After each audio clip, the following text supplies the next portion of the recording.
KTO Radio présente À haute voix, la lecture intégrale des œuvres spirituelles majeures. Aujourd'hui, Thérèse d'Avila, Le Château de l'âme.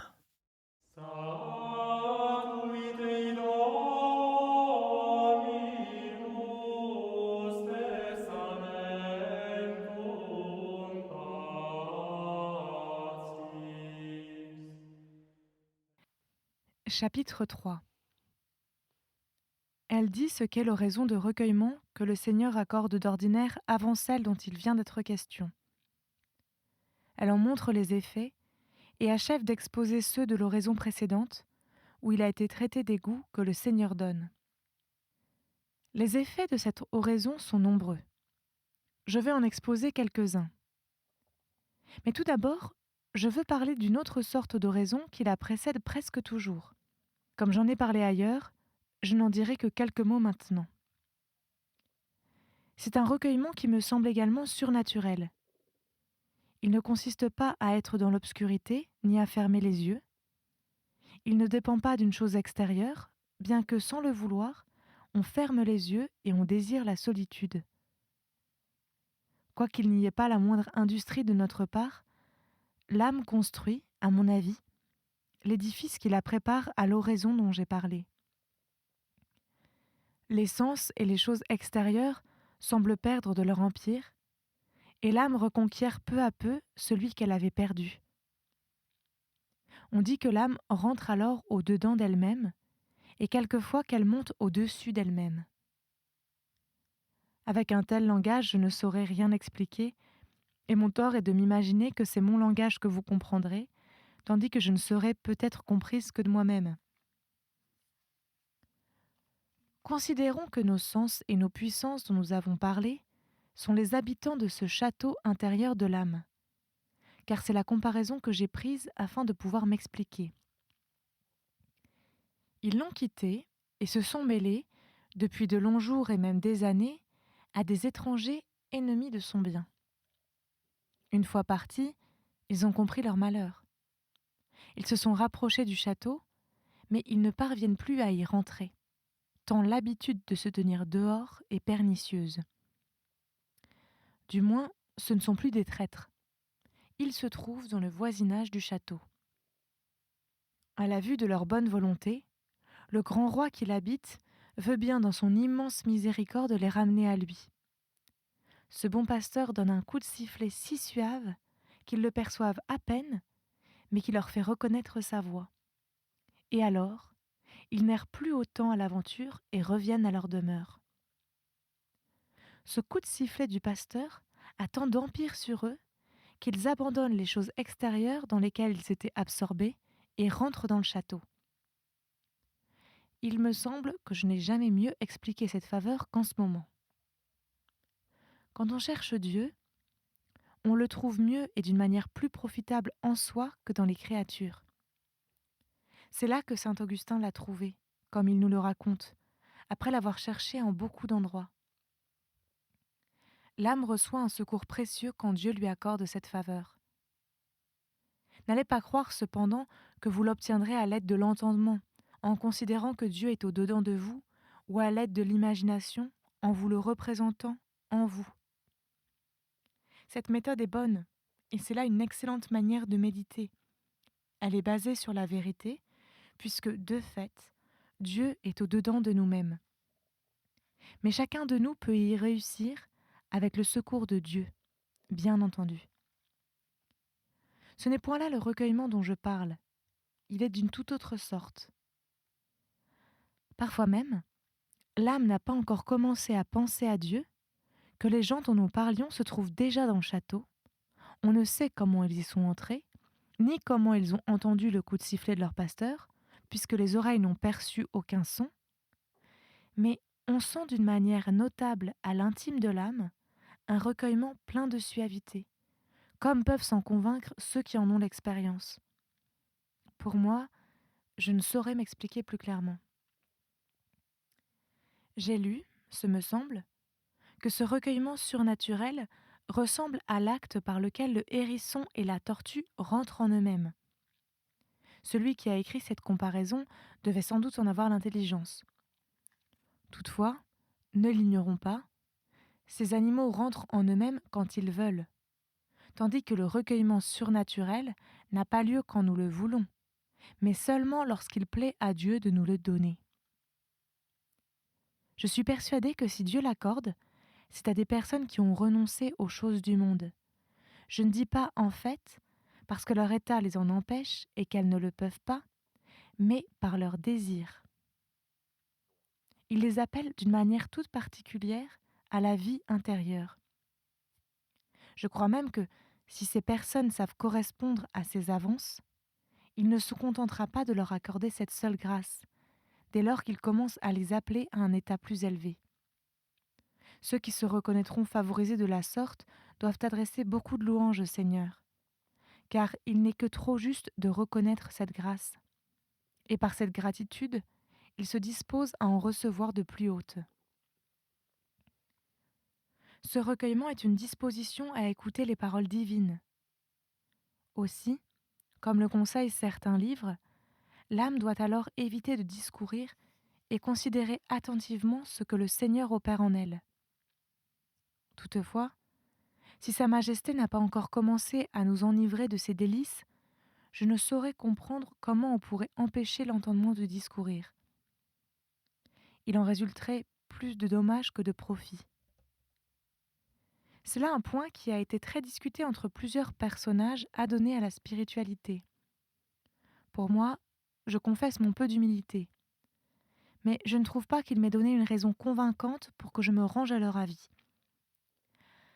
L'un d'eux m'a légué un certain livre du saint religieux appelé Pierre d'Alcantara. Je l'appelle saint car je crois qu'il l'est. Et volontiers je me serais rendue à son opinion parce que je sais qu'il était au courant de cette question. Or, après avoir lu le livre, nous trouvâmes qu'il disait la même chose que moi.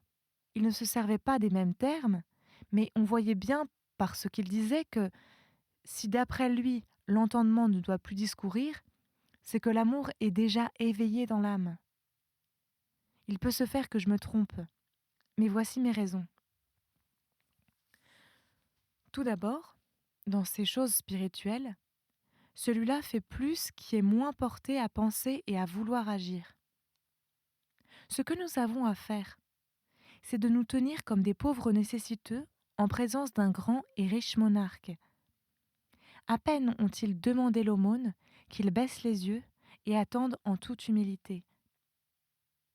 Quand il nous semble que Dieu, par des voies secrètes, nous fait comprendre qu'il nous écoute, il est bon alors de nous taire, dès lors qu'il nous a permis de nous approcher de lui. Il ne sera pas mal de chercher, si nous le pouvons, bien entendu, à ne pas discourir. Mais si nous ne comprenons pas encore que ce grand roi nous écoute et nous regarde, nous ne devons pas rester comme des insensés à ne rien faire. C'est ce qui n'arrive que trop à l'âme quand elle a essayé de ne plus discourir.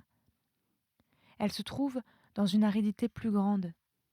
Peut-être même son imagination est-elle plus troublée par suite de l'effort qu'elle a fait pour ne penser à rien. Le Seigneur, au contraire, veut que nous lui adressions alors nos demandes et que nous considérions que nous sommes en sa présence. Il sait d'ailleurs ce qui nous convient.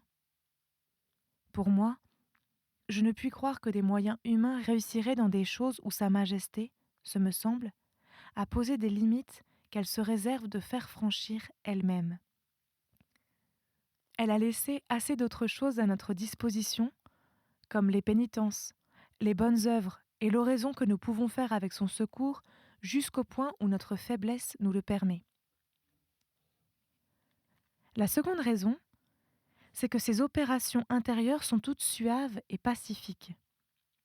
Or, faire une chose pénible causerait plus de dommages que de profit.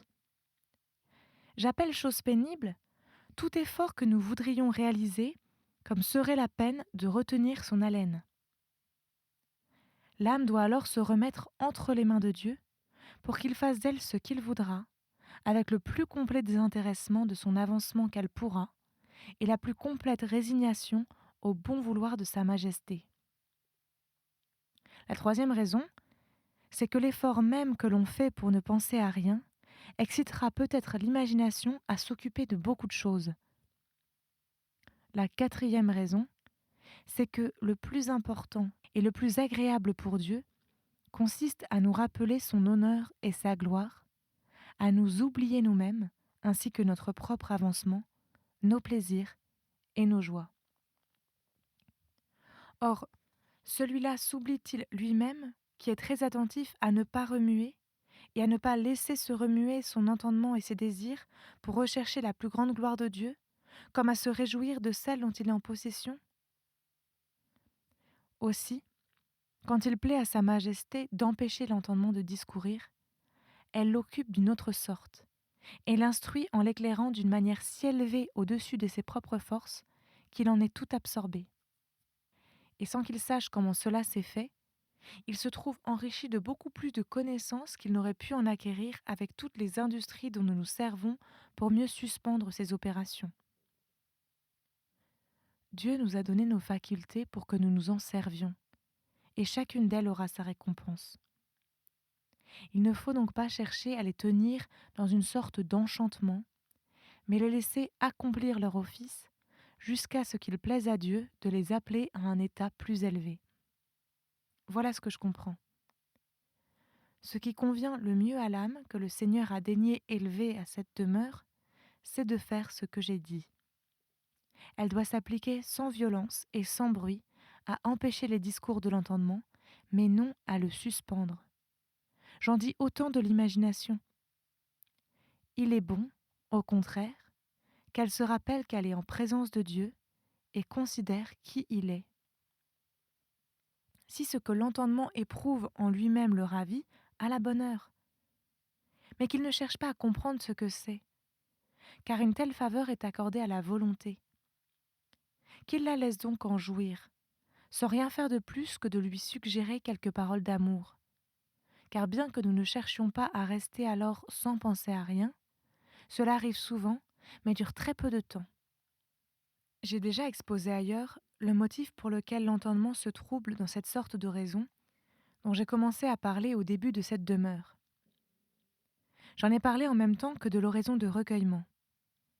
Mais j'aurais dû le faire tout d'abord, car elle est de beaucoup inférieure à celle des goûts divins dont il a été question et dont elle est la préparation. Dans l'oraison de recueillement, il ne faut pas laisser la méditation ni le travail de l'entendement. Dans l'oraison des goûts divins, où l'eau de la grâce coule de la source même sans passer par des aqueducs, l'entendement s'arrête, ou mieux, est arrêté, parce qu'il voit qu'il ne comprend pas ce qu'il veut. Voilà pourquoi il se porte ici et là comme un insensé, sans trouver de repos nulle part. Quant à la volonté qui trouve un repos si intime en son Dieu, elle est profondément peinée de son trouble. Mais elle ne doit pas en faire cas, parce qu'elle perdrait une grande partie de la jouissance où elle est. Elle doit le laisser aller et s'abandonner elle-même entre les bras de l'amour. Sa Majesté lui apprendra ce qu'elle a à faire en cet état, où elle ne doit avoir, pour ainsi dire, d'autre souci que celui de se reconnaître indigne d'une si haute faveur et d'en rendre grâce. Comme j'ai voulu parler de l'oraison de recueillement, j'ai laissé de côté les effets ou les signes auxquels l'âme reconnaît que Dieu l'a élevée à cette oraison de goût. Je reprends, à cette oraison des goûts. Mais j'y reviens. L'âme découvre clairement en elle une sorte de dilatation ou d'agrandissement. Supposez une source qui n'a pas de ruisseau où se déverser, mais dont le bassin qui la contient est fabriqué de telle sorte qu'il s'agrandit au fur et à mesure que l'eau s'y déverse. Ainsi en est-il de l'âme dans cette oraison. Il y a encore beaucoup d'autres merveilles que Dieu opère en elle pour la préparer et la disposer à contenir toutes ses faveurs. Voici comment se manifeste cette suavité et cette dilatation intérieure. L'âme n'est plus aussi liée que précédemment dans les choses qui concernent le service de Dieu. Elle s'y trouve, au contraire, beaucoup plus large. Sa frayeur de l'enfer n'est plus aussi grande, bien qu'elle redoute davantage d'offenser Dieu. Elle perd ici la crainte servile et elle est remplie de la plus ferme confiance qu'elle jouira de Dieu un jour. La crainte de perdre la santé, qui lui faisait fuir les austérités, a fait place à l'assurance qu'elle peut tout avec le secours du ciel, et elle a un désir plus vif que jamais de se livrer à des pénitences corporelles. L'appréhension qu'elle avait pour les épreuves a diminué parce que sa foi est plus vive. Elle comprend que si elle les endure pour Dieu, Sa Majesté lui donnera la grâce de les supporter avec patience. Parfois même, elle les désire, parce qu'elle se sent fortement portée à accomplir quelque chose pour sa gloire. Comme elle a une connaissance plus haute des perfections divines, elle voit mieux combien elle est pleine de misère. Étant déjà admise à goûter les douceurs de Dieu, elle comprend mieux combien sont vils tous les plaisirs d'ici-bas. Elle s'éloigne peu à peu de toutes les joies terrestres, et elle a plus d'empire sur elle-même pour poursuivre un tel but. Enfin, elle a grandi dans toutes les vertus, et elle ne manquera pas de réaliser de nouveaux progrès. Mais qu'elle ne retourne pas en arrière par quelque offense contre Dieu, parce qu'alors elle perd tout, si élevée qu'elle soit déjà en perfection. Il ne suffit pas, non plus, que Dieu ait accordé une fois ou deux cette oraison pour que l'âme soit enrichie de toutes ses faveurs. Il faut qu'elle persévère à les recevoir, car c'est de cette persévérance que dépend tout notre bien. Je voudrais donner un avis très important à l'âme qui se verrait arriver à cet état. Elle doit veiller avec un soin extrême à ne pas se mettre dans l'occasion d'offenser Dieu, car elle n'est pas encore formée. Elle est semblable au petit enfant qui commence à téter. S'il s'éloigne du sein de sa mère, que lui adviendra-t-il, sinon la mort? Je redoute beaucoup qu'une âme à qui Dieu accorde une telle faveur ne tombe dans ce malheur si elle s'éloigne de l'oraison sans une pressante nécessité.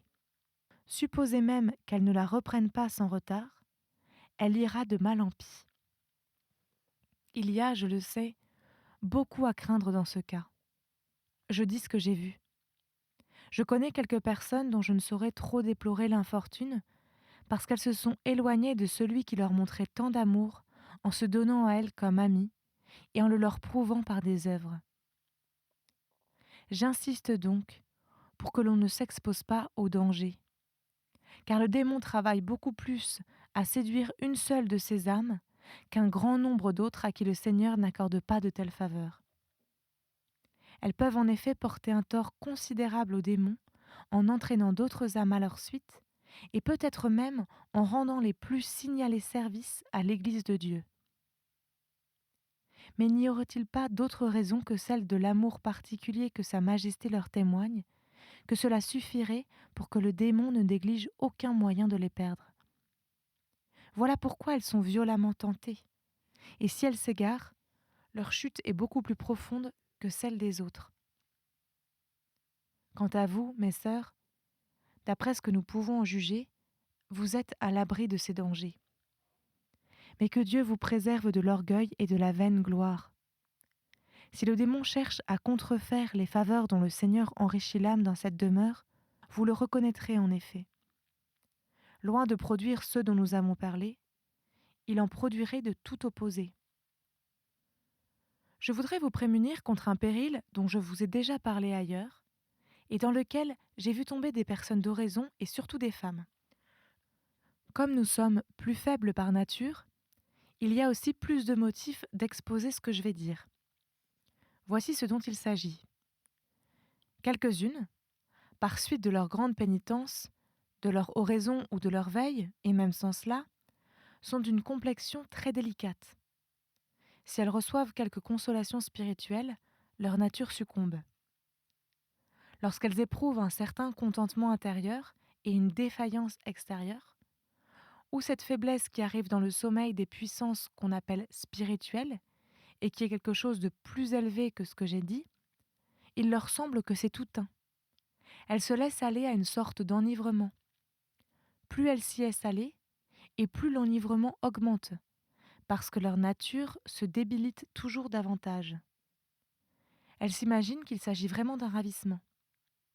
Pour moi, j'appelle cela de la niaiserie, car elles ne font pas autre chose alors que de perdre le temps et de ruiner leur santé. J'ai connu une personne qui restait 8 heures en cet état, sans perdre le sentiment et sans rien éprouver des choses de Dieu. Quelqu'un comprit ce que c'était. Il l'obligea à dormir, à manger et à modérer ses pénitences. C'est ainsi qu'il la délivra. Son confesseur et d'autres personnes s'y étaient trompés. Elle-même se faisait illusion, mais elle n'avait pas voulu tromper. Je crois bien que le démon y était pour quelque chose. Il voulait en tirer quelques gains et il n'y avait déjà que trop réussi. Quand cet état vient véritablement de Dieu, comprenons bien que, s'il y a défaillance intérieure et extérieure, l'âme ne succombe pas. Elle goûte, au contraire, une joie très vive de se voir si près de Dieu. De plus, cet état, au lieu de durer si longtemps, passe au contraire très vite. Bien que cette ivresse et cette oraison se renouvellent, elle ne saurait, s'il ne s'agit pas de la faiblesse dont j'ai parlé, arriver à abattre le corps ni à produire en lui une souffrance extérieure. Voilà pourquoi vous êtes prévenus que si vous éprouviez quelque chose de semblable à ce que je dis de cette personne, vous devez en aviser la supérieure et faire diversion le plus que vous pourrez. La supérieure défendra à ses sœurs les longues heures d'oraison. Elle ne leur en permettra que très peu. Elle leur commandera, en outre, de bien dormir et de bien manger, jusqu'à ce que les forces corporelles leur soient revenues, si toutefois elles les ont perdues parce qu'elles se sont privées de sommeil et de nourriture. Dans le cas où leur nature serait si faible que tous ces moyens se trouveraient insuffisants, elles peuvent m'en croire. Dieu ne les appelle qu'à la vie active. D'ailleurs, il faut de tout dans nos monastères. On doit occuper ses sœurs dans les offices et veiller à ce qu'elles ne gardent que très peu la solitude, pour ne pas les exposer à perdre complètement la santé. Ce sera là une grande mortification pour elles. Mais le Seigneur veut, en la leur imposant, éprouver leur amour par la manière dont elles supporteront son absence. Au bout d'un certain temps, il daignera leur rendre la santé. Dans le cas contraire, elles se contenteront de gagner des mérites en priant vocalement et en faisant l'obéissance. Elles mériteront ainsi ce qu'elles auraient obtenu par l'oraison des goûts de la vie de contemplation et peut-être même davantage. Il pourra se rencontrer encore des personnes, comme j'en ai connu, qui ont la tête et l'imagination très faibles. Il leur semble voir tout ce qu'elles pensent. Cela est très dangereux. Peut-être en parlerai-je plus loin. En tout cas, je n'en dis pas davantage en ce moment. Si je me suis beaucoup étendue à traiter de cette demeure, c'est parce qu'elle est celle, à mon avis, où entre le plus grand nombre d'âmes. De plus, le naturel s'y trouvant mêlé au surnaturel, le démon peut y causer plus de préjudice que dans les autres dont je vais parler, et où le Seigneur ne lui laisse pas tant de pouvoir. Que ce divin maître soit loué à jamais. Ainsi soit-il. C'était À Haute Voix, une émission de KTO Radio. Aujourd'hui, Thérèse d'Avila, Le Château de l'Âme. Lecture, Marie Rambaud. Captation et réalisation, Aymeric Plouminec et Thibaut Dagalier. Une émission disponible en podcast sur ktoradio.com et sur l'application KTO Radio.